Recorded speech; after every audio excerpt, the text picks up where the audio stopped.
I watched my son get married through a door that could be opened and closed behind a tray of shrimp cocktail because she sat me by the kitchen. I paid for everything at the wedding, from the flowers to the chairs, while the music played and toasts were made. I wasn't even close to being there. I kept quiet, smiled, and then, after the last bite of cake, I called the fire department and set everything on fire. If you like this story, please subscribe and let me know where you're watching from. A folding chair with a paper napkin thrown over the seat was all that was there. There was no sign, card, nameplate, or greeter. That was where I stood, between a stack of used trays and a cart with a broken wheel that made noise every time someone pushed it. I stood there and blinked hard for a moment. The thick, sour smell of marinara stuck to the air like steam from the kitchen doors. I felt something twist inside me when the oven heat hit my back.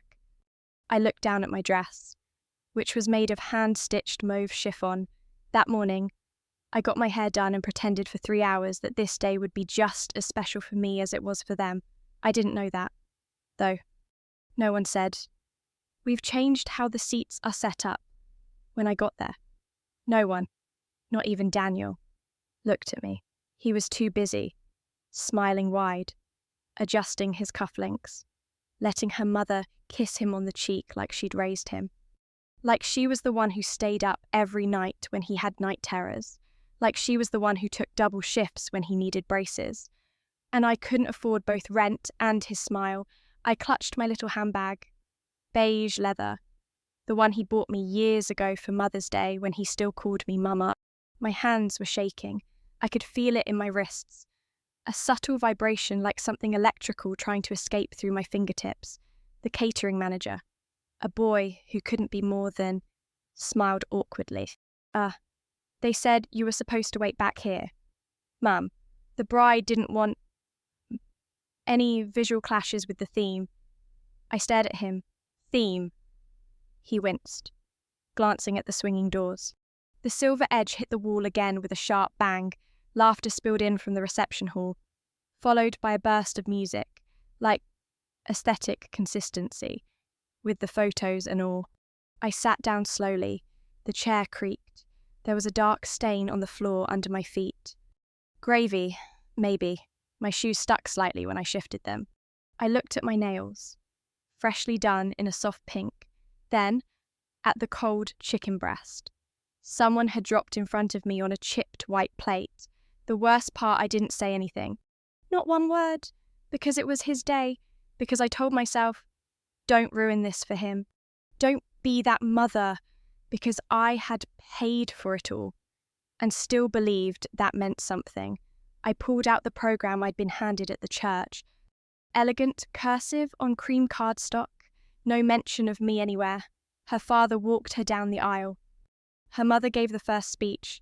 I was just the purse string, the ghost in the kitchen. The woman no one wanted in the picture. The door swung again. I caught a glimpse of the chandelier, the band starting up, the first dance, Daniel and Emily, dancing under soft gold light.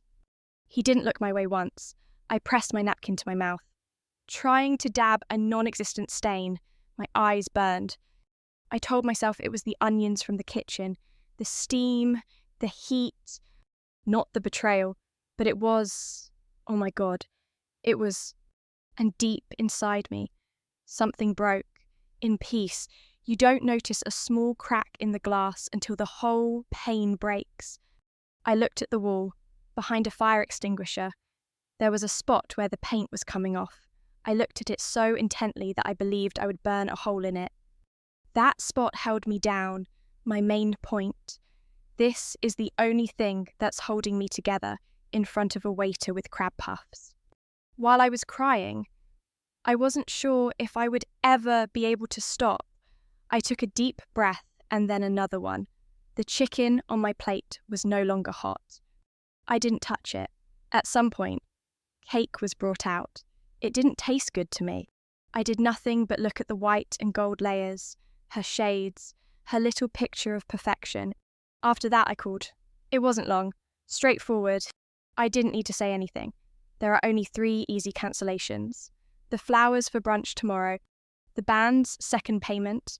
There was also an open bar that was set to run until midnight. My voice stayed the same. Stay calm, in control. I didn't feel bad when I hung up the phone. I didn't feel bad about it. For the first time in years, I felt something I hadn't felt in years. Power. Once more, I looked at my hands, not shaking anymore. My heart is no longer beating fast. It was just a quiet hum, like an engine starting up again. The door opened again, one more flash of light. Out of laughter, from the life I was left out of. Don't bother me. Let them toast. I now had my own plans. That night, I didn't sleep, not even for a second. I lay in that hotel bed that was too hard. I'm still wearing my dress. I was looking up at the ceiling fan that was spinning, as if it were about to come loose and hit me in the chest. I had some hope that I could still smell the cooking oil in my hair, the smell of expensive roses mixed with the smell of my own sweat. I felt shame on top of my skin like a second layer. I took off my shoes at some point. My feet were swollen. They'd hurt the whole time of the party. I wasn't brave enough to take them off, though. I had to look nice everywhere, even in the kitchen. I woke up around AM. A red light came on the digital clock. There was another buzz on my phone on the nightstand. I didn't look at it. What was there was already known to me. Daniel's calls were missed. This is Emily, a message from my sister asking, "What happened?" Everyone is going crazy. The wedding spending sheet was open on my tablet. I had carefully kept it for more than a year. I knew everything, all of the changes, every new version. Everything Emily asked for was granted. She used that word like a knife wrapped in satin and always had a tight smile on her face. On top of Margaret, something a little more fancy. This is what we want. That's how I agreed to invites that were handwritten by a small Vermont Etsy shop owner.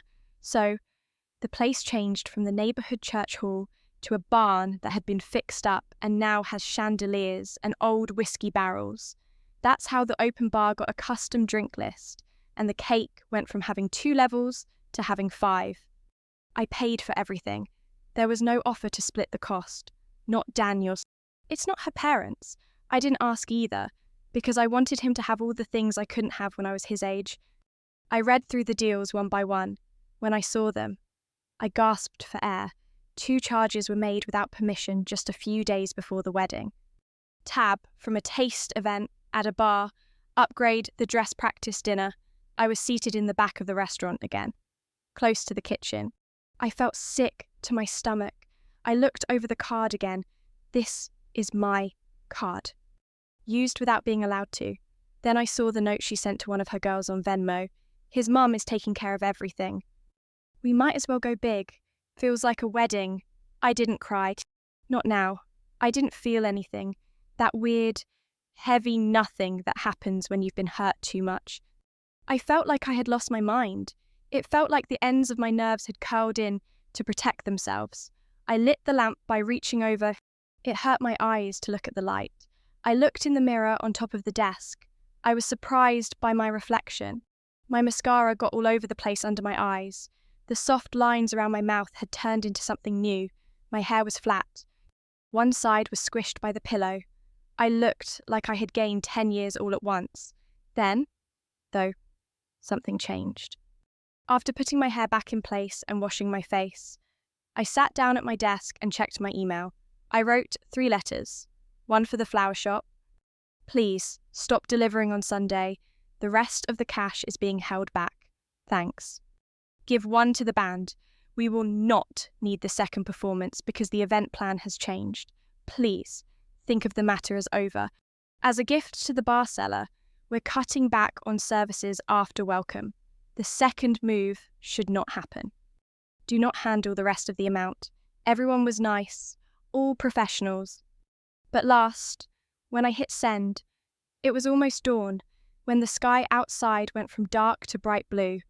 I put down my tablet, sat on the bed, and listened to the air conditioner. It was the first time in months that I felt like myself again. I wasn't mad, not yet, but I was done. Done being easy to use, no more being the wallet, not being done being an accident. Let them figure it out. Allow them to scramble. Let them remember when the music stopped, the drinks stopped coming, and the flowers didn't show up. Then try to figure out why. They might even remember who made the wedding possible in the first place. The woman who works in the kitchen, the person they didn't want in the pictures. Like an out-of-body heartbeat, the music beat through the wall. I sat in that folding chair with a Diet Coke from the caterer cooler and a plate of cold appetizers. I tried not to listen. I couldn't help it. Have a laugh. Cheers to everyone. Every time the glass breaks, it all came back through the door that swung open. Like a cruel warning of where I wasn't, someone was toasting, and I could hear them, voice of a man, most likely her dad, or maybe Daniel's best man, just enough to get a glimpse through the door crack. I leaned back a little. They were all lined up in front of that silly flower arch that I paid Didyland to make, chairs made of gold, candles that float. The future will always be written in loopy cursive on a custom neon sign, even though I couldn't see the faces. I knew the voices. Sue, Emily's mum, with her usual fake pity tone. Daniel, you are the nicest person in the world. Wow. Emily is so lucky. After that, laugh. Thanks. I went cold. Susan was sitting at the head table, with her blue chiffon dress and pearls all over it. She looked like she was born into old money, that she wasn't, before the wedding. We had only met 3 times. Don't ask about my life. They never thanked me for the money, never even said they would give anything. Emily's dad was sitting next to her and running the show like a king from the suburbs. A loud, big laugh. Same man who told me at the rehearsal dinner, "We really admire how hard you work. Taking care of Daniel by yourself. It must have been tough, sticking with it. It's not like I climbed a mountain or wore scrubs for years so my kid could have a life without hand-me-downs." Daniel was also there. Daniel, my son, putting on a strange face. He was sitting between her parents like he had always been there. I looked for my family. Jane, our cousin, and my sister Carol were sitting 2 rows back from the front. They both turned their backs on the kitchen. It wasn't done. I wasn't in the show. A chair in the back and a door that swung shut fixed my problem. Someone walked right by me. A server's little girl, most likely in college. She smiled and looked at my plate. Not nice and guilty. Have you thought about getting something else? I turned my head away. I'm okay. I wasn't. God, I hurt all over. My feet, shoulders, and jaw were all squeezed so hard that I could feel the pulse behind my eyes. My heart was heavy in my chest, like a large, stinky lump that wouldn't move. I looked at the plate. 3 olives, a piece of cheese. I feel bad about this triangle of toast, even though it had been since breakfast. I just couldn't eat anything. I felt like I had a hand in my stomach. My throat is like a small pipe. I thought of the seat plan. I asked Emily nicely a few weeks ago. Did you figure out where I should sit? She laughed. Tight, bright. We are still finishing up everything. Margaret, don't stress out. It will include you. I knew what to do. I knew deep down that someone was in charge of me. Like a set. It was moved around, asked to bring the checkbook, tolerable for the looks, but didn't really want. The worst part, I agreed to everything. It was okay for them to take away my part little by little. I won't say anything. They said there wouldn't be a mother-son dance because it would be weird. No pictures before the service. There was no word in the show, just a seat. In the kitchen, that laugh from Daniel was back. That big, deep laugh he had when I chased him through the sprinkler in our garden as a child. I hadn't heard that laugh coming at me in years. Something in my chest rose. Not sadness, not being let down. Fury, peaceful, in control. Terrible anger. I got up, walked over to the door that swings open. I put my hand on the edge and pushed just a little, just enough to see through again. We looked at each other. I was seen by her. She knew where I was, was aware of what she did. She also smiled, not with remorse, not with nerves. But stay calm, with confidence, just like it should be. I felt like I was right where I should be. She turned back to her maids of honor, threw her head back, and laughed.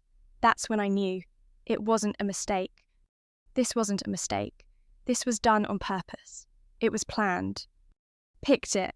I wasn't welcome there. Daniel had let her. Both of them had. And just like that, there was a change inside me.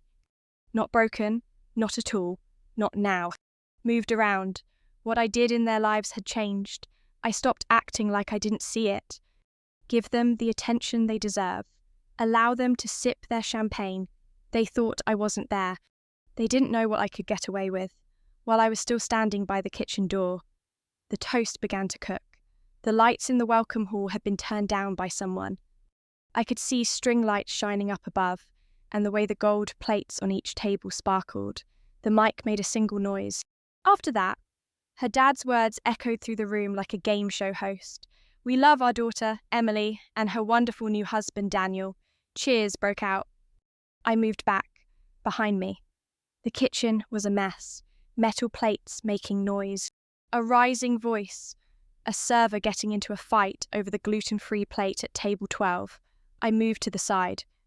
Against the wall, the bandage felt cold on my back. The air was heavy with the smell of garlic and hot oil. Her dad kept going from the other side of the door. She told us she wanted a fairy tale when she was little. There was a prince, a castle, and a happy finish. Okay, sweetheart, you got it today. More cheers. I held my breath. When Daniel was little, he was never there. Never saw me clean up puke on the bathroom floor in the morning. He never saw me sew his school uniform buttons back on. Never drove him for miles on snowy roads, just to take him to a chess contest. Today, though, they changed the story, and I was taken out of the text. Once more, I looked at my hands. My fingers had spots on them. The skin is thin. A little shaking. My arms pricked up at the cold air vent above. Then it was Emily's mum's turn. Her voice was sweet, practiced too much. We're so glad that so many people who love Emily and Daniel are here with us today. And to make Daniel part of our family, we already love him like a second son. One more cheer, like having a second kid. Not a word about me. Not a word about the woman who raised him. Not at all. Margaret, thanks for everything. Not at all. We value your kindness. Not at all. Without her, today wouldn't be possible. Nothing. I bit my cheek so hard that I could taste blood. My feet hurt. I wouldn't sit down. Though, then the part I was dreading came. The speech from the groom. Daniel took the mic. He looked wonderful. Strong jaw. Pose of confidence. Tailor-made suit that I helped pay for. I saw him take his first breath in the NICU. He stood there now, grown up, shining. A stranger. He said, "Thank you all for being here." I thought his voice was softer, but it was deeper. Buffed up, like he had practiced it in front of a mirror. I'm so lucky. Thanks, Emily. You've made my life so much better. Also, to your family, thanks for making me feel like I was one of your own. I really feel at home with all of you. My throat shut up. Thanks to everyone who helped make today possible. Thanks. This has been the most incredible day of our lives. My name was never said. Not once.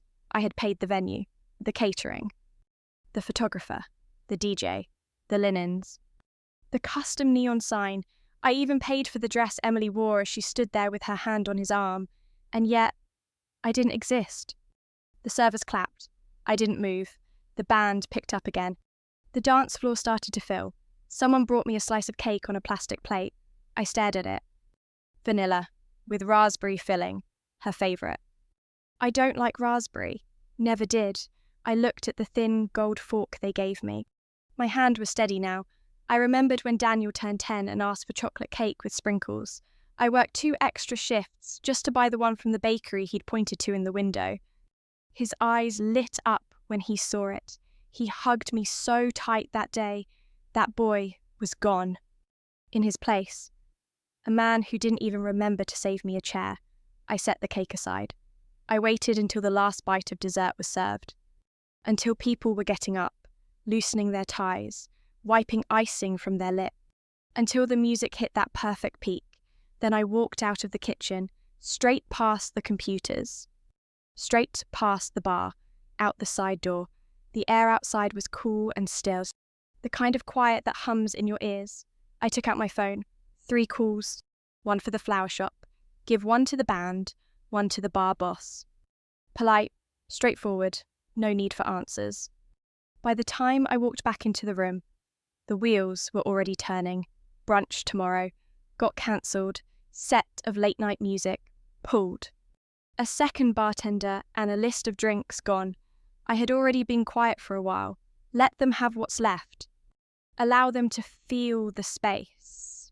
Not being there, allow them to ask things. It didn't bother me if they called me dramatic. Small, not thankful. They took me out of the story already. I just turned the page. There was a light metallic smell in the hotel room, along with rose lotion. Maybe the stress. It could be my skin. I was lying on my back on the bed with my legs crossed. The blanket was still perfectly made under me, as it had been since I checked in 2 nights ago. I didn't cry. Not once, but I felt cold inside. Not frozen. Not at all. Broken things are frozen. They break. I became tougher, cooled down. The sun wasn't even up yet. I took my phone out of my bag. 6 calls that were not picked up. 2 messages left. 15 texts. Daniel, where are you? Why don't we have the brunch, Mum? This isn't funny at all. Sheila, I have no idea what's going on. Are you okay? Please, answer. This is really silly. I laughed. In peace. I only took a quick breath through my nose. Toy-like, I opened up the app for banking again. My fingers moved like someone who had done the same thing every Sunday for 30 years and had learned how to do it automatically. There were still charges. Not allowed. Selfish. My new daughter-in-law, the bride, took my card and used it to plan a pre-wedding bar crawl and a spa day with her bridal party. I saw it all in the records that were broken down by item. There are champagne bottles, nail polish, masks for the face. Michel Jean Bao, 8 people for brunch. I wasn't asked. I wasn't even told. The trust I had been holding on to like a warm, familiar old quilt felt torn apart. For some reason, it looked like someone cut it while I slept. I went to my emails. 2 new ones showed up. 1 from the flower shop. We're sorry about the last-minute cancellation. But we get it. As agreed. There will be no refunds for notice given in less than an hour. Okay. The manager of the band sent the second email. The cancellation came in while we were still setting up. It doesn't happen very often. But your message was clear. We're not going to touch the deposit. Also fine. I wasn't trying to get my money back. It was for me, for the woman in the kitchen chair who can't be seen. For the mum who was taken off of her son's big day. It made my stomach growl. I hadn't eaten in a day. I felt sick when I thought about food. I got up, opened the heavy curtains, and watched the sun creep up into the sky, orange. Then pink, then a pale yellow that made everything look unreal. And then I remembered something. A little red file folder, stuffed away in the drawer of my dresser back home. Old paperwork, legal things, letters I never threw out. I felt pulled to it, like it had been whispering to me this whole time. I packed my things slowly, took a shower, washed off the perfume and the resentment, dried my hair, put on jeans and a button-down shirt that still smelled faintly like lavender detergent, checked out of the hotel without a word. The drive home was quiet. Just the sound of tyres on asphalt and the soft static of the radio playing songs. I didn't know. The kind of drive where you start to hear your own thoughts. Loud and unfiltered. He didn't mention you. They all saw where you were sitting. No one did anything. When I pulled into my driveway, the roses I had planted 2 summers ago were in full bloom. I didn't stop to admire them. I went right to the bedroom, opened the dresser, pulled the red box out, sat on the bed, At the bottom of the stack, beneath old insurance papers and a few photos I hadn't looked at in years, was a letter. The envelope was yellowed at the sides, postmarked from Arizona, a date written in my late husband's handwriting. The year he left, I remembered finding it, weeks after he died. I hadn't opened it then. I couldn't. It had felt like salt in an open wound, like letting him talk from the grave when I wasn't ready to listen. Now, though, I put my finger under the flap. It was thin paper. The way he wrote was slanted and recognizable. It started out easy. I know, Margaret, that you didn't want to hear from me again. I have to tell you something. Though, my heart rate went up. My hands were shaking a little. I have a secret that I can't take to the grave with me. You deserve to know the truth. Daniel, you are not biologically his mother. I learned it a long time ago, when we met. Emily was 8 months along. I thought I could act like he was mine. He's not, though, and neither of us told you. I stopped reading. For a split second, the room spun, then the piece. I read the rest. I'm sorry. Excuse me. Feels bad. Things that didn't mean anything at the moment. Daniel, my son, had something to do with an affair, the child of another woman. It was left on my porch like a test I didn't know I had to take. I did well. I passed, thank God, every knee cut. Every story before bed, I bought him sneakers and class pictures every night shift. I got through with flying colours. Still, here I was, thrown away, changed, deleted. That was until now, when I got it. A truth that was so sharp it broke years of silence. That was the end of my blood. I didn't cry, even as I held that letter in my lap and felt it shake. It weighed more than anything I had ever held. I didn't cry at all. Why would you do that? Daniel's youth was full of tears. Tears bought him new shoes, his medicine for asthma, his first car. After his dad left, they filled my pillow. And once more, when he walked across that high school stage, not even once looked up to wave at me in the crowd. I had stopped crying a long time ago. I now had something else. Not sadness, not breakups. Clarity. I went to the kitchen and made myself a coffee. Black. Strong. I sat by the window and watched the lawn water next door go back and forth.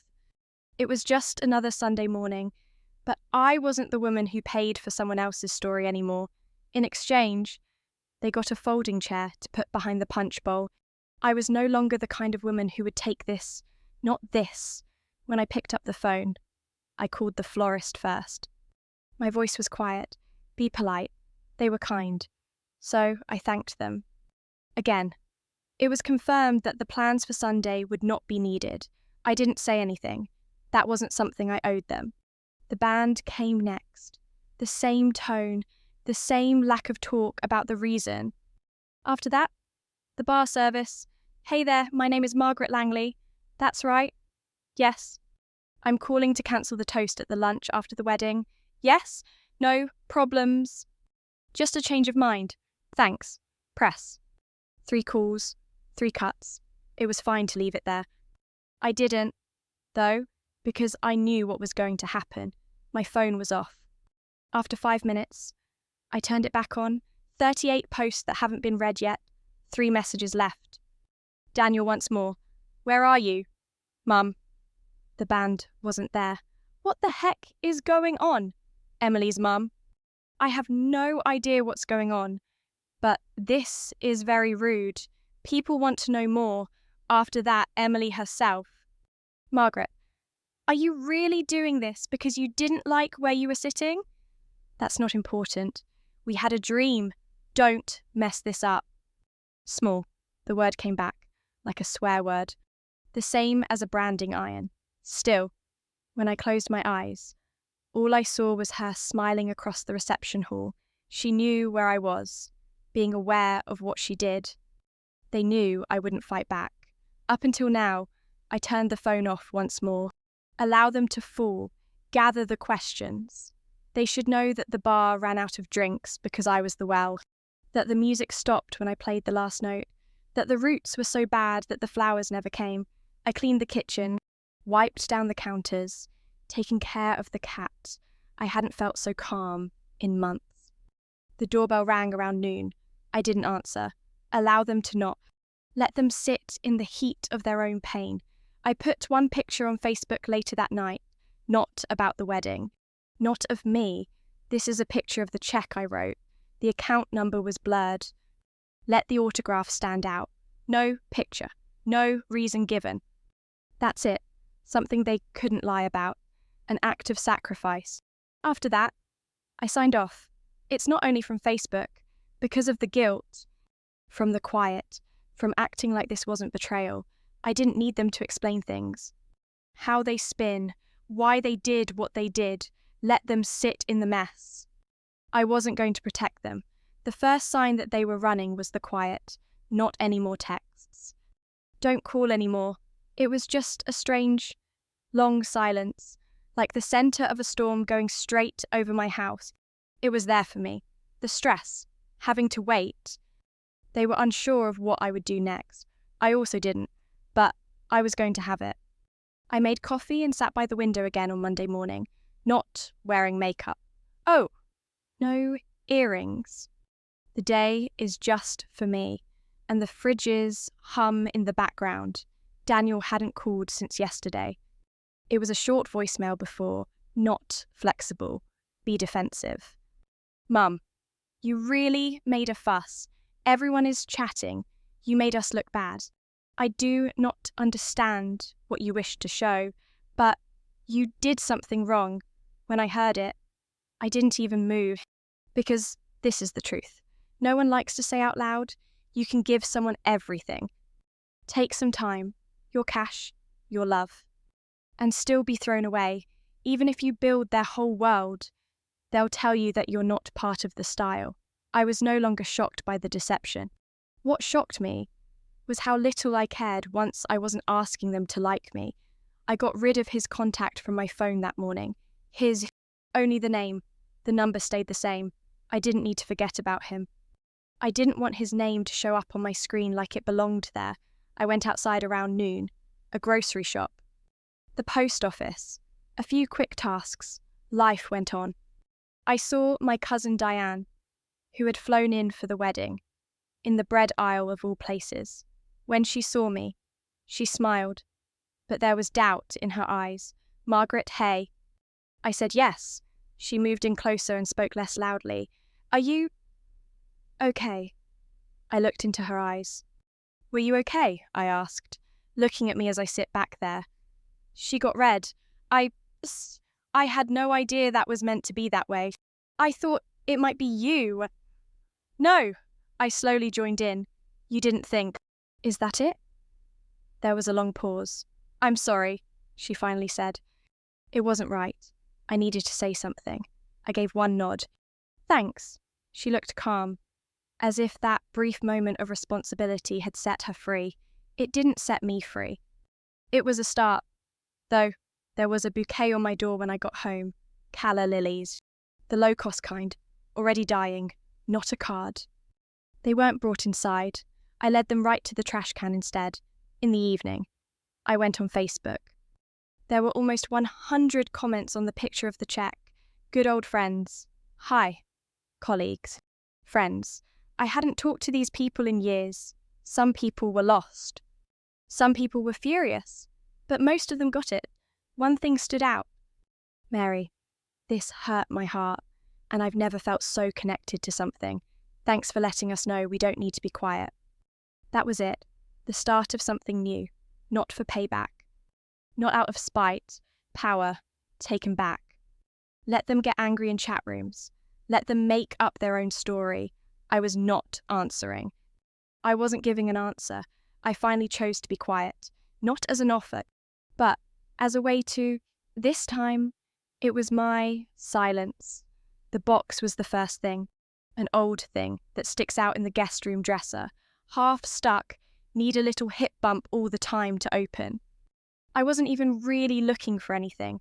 I was just getting rid of the pieces of a life I was too tired to sort through, but I found it somewhere between the yellowing tax returns and old coupons. I see that red box again. It was the same one I thought I had already packed up, but there was a second letter tucked into the sleeve. It was so thin that it might as well have been added to the inside. Not an envelope.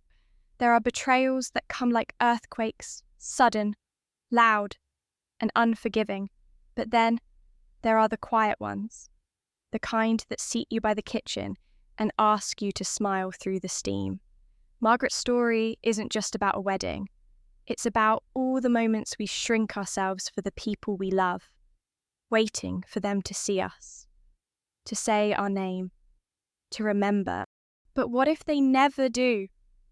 Sometimes the most radical act of self-love is not screaming. It's walking away with grace. It's reclaiming the silence they thought you'd fill with apology. It's cancelling the brunch, deleting the name, and letting the flowers rot on the doorstep.